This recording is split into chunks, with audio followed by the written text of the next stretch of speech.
નમસ્કાર મિત્રો આજે તમારી સમક્ષ એવા 28 નામ રાખવા જઈ રહ્યો છું જે બાળકોને રોજ પાઠ કરાવવાથી એ વિદ્યાવાન બની શકે છે, સાથે જ્ઞાનવાન બની શકે છે, બોલવાની અંદર ખૂબ હોશિયાર બની શકે છે. ઘણા નાના બાળકો હોય છે, એની વાણીમાં જે અમુક શબ્દો ન બોલી શકતા હોય તો આ પાઠ કરાવવાથી એ શબ્દો પણ સારી રીતે બોલી શકે છે. આ જ્ઞાનવર્ધક સ્તોત્ર આપણા શાસ્ત્રમાં બતાવવામાં આવ્યું છે. હવે આ સ્તોત્રનો પાઠ ન કરી શકીએ તો આ 28 નામનો રોજ પ્રતિ દિવસે પાઠ કરવાથી વિદ્યાવાન ચોક્કસ તમારા બાળકો બનશે. મિત્રો, આપણા શાસ્ત્રમાં લખવામાં આવ્યું છે કે આ તો 10,000 પાઠ કરાવવા જોઈએ અથવા કરવા જોઈએ. હવે 10,000 પાઠ કરતા ખૂબ જ વાર લાગે તો તેના માટે આપણા શાસ્ત્રમાં ખૂબ જ સુંદર રસ્તો બતાવ્યો છે. ક્યારે આ પાઠની શરૂઆત કરવી, કેવી રીતના આ પાઠ કરવા. આ પાઠની શરૂઆત જે પુષ્ય નક્ષત્ર આવે તે દિવસથી શરૂઆત કરવી જોઈએ. માં સરસ્વતીનો ફોટો સામે રાખી અને આ પાઠની શરૂઆત કરવી જોઈએ. માં સરસ્વતીનો ફોટો ન હોય તો પૂર્વ દિશામાં બેસી અને આ પાઠનું વાંચન કરવું જોઈએ. મિત્રો, આ 28 નામ અદ્ભુત છે અને એનો ઘણા બધા વ્યક્તિઓ પાઠ કરી એમના જીવનમાં સારો અનુભવ કર્યો છે. હવે આપના બાળકો જે મહેનત કરતા હોય, જે પરિણામની આપને આશા હોય, એ પરિણામ આપને ન મળતું હોય તો અવશ્ય આ પાઠ કરાવજો. ઘણા બધા યજમાનો અમારી પાસે જન્મ પત્રિકા બતાવવા માટે આવે ત્યારે એમ કહે, એ પ્રશ્ન કરે કે અમારા બાળકો ખૂબ મહેનત કરે છે છતાં જે પરિણામ આવવું જોઈએ એ પરિણામ આવતું નથી. તો ઘણા બધા એમના રસ્તા અમે બતાવીએ છીએ, પણ એમાંનો આ એક અનુભવ સિદ્ધ પ્રયોગ છે. સિદ્ધ જે ઘણા બધા વ્યક્તિઓએ આ ઉપાયના માધ્યમથી સારી સિદ્ધિની પ્રાપ્તિ કરી છે, એમને ફળ મળ્યું છે. એટલે આજે આ તમારી સમક્ષ ઉપાય રાખવા જઈ રહ્યો છું.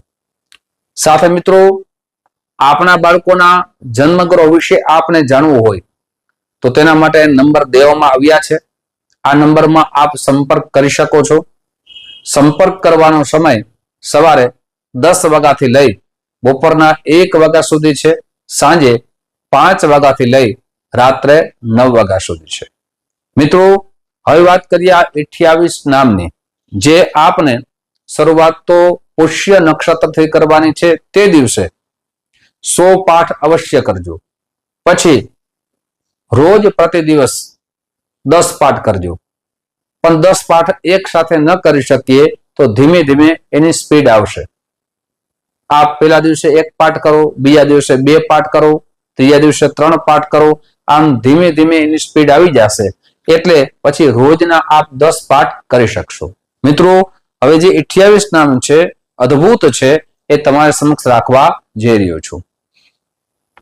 ઓમ યોગેશ્વરાય નમઃ. ઓમ મહાસેનાય નમઃ. ઓમ કાર્તિકેયાય નમઃ. ઓમ અગ્નિ નંદનાય નમઃ. ઓમ સનતકુમારાય નમઃ. ઓમ સેનાન્યે નમઃ. ઓમ સ્વામિને નમઃ. ઓમ શંકર સંભવાય નમઃ. ઓમ ગાંગેયાય નમઃ. ઓમ તામ્રચૂડાય નમઃ. ઓમ બ્રહ્મચારિણે નમઃ.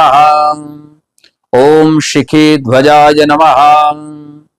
ઓમ ત્વારિકાર્યે નમઃ. ઓમ ઉમાપુત્રાય નમઃ. ઓમ કૌંચરાત્યે નમઃ. ઓમ સદાનનાય નમઃ.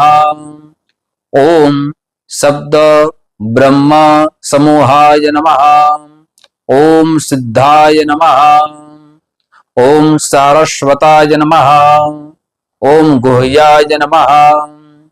ઓમ ભગવતે સનતકુમારાય નમઃ. ઓમ ભોગ મોક્ષ પ્રદાય નમઃ. ઓમ પ્રભવે નમઃ. ઓમ સર જન્મને નમઃ. ઓમ ગણાધીશ પૂર્વજાય નમઃ.